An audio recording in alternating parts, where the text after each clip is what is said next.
Hi అందరికీ నమస్కారం. ఈరోజు ఈ వీడియోలో ఇథలిన్ వాయువులతో మనం మామిడి పండుని ఎలా మాగబెడతారనేది ఈ వీడియోలో మీకు తెలియజేస్తాను.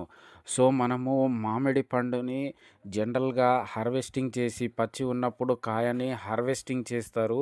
హార్వెస్టింగ్ చేసి ఆ కాయలను రైపనింగ్ ఛాంబర్‌లో ఈ విధంగా ఫోటోలో చూడండి. ఆ రైపనింగ్ ఛాంబర్‌లో మనకు ఆ బాక్స్‌లో పెడతారు.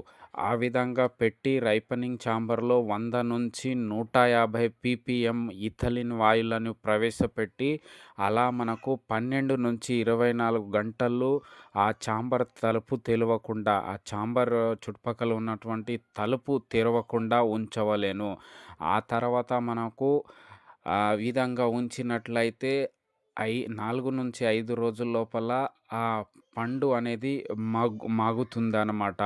అంటే కాయలు రంగు కూడా మనకు మంచి రంగు వచ్చి పక్వానికి వస్తాయన్నమాట. ఈ విధంగా బాక్స్ మనం చూసుకున్నట్లయితే, ఆ విధంగా రైపనింగ్ ఛాంబర్‌లో మనం పెట్టి ఆ తలుపులు మూసేసి అందులో ఇంతకుముందు చెప్పిన విధంగా 100-150 పీపీఎం ఇథిలిన్ వాయువులని ఉపయోగించి మనము ఈ మ్యాంగోని రైపనింగ్ చేసుకుంటాము. ఆ విధంగా దీనివల్ల మనకు మంచి రంగు వస్తుంది.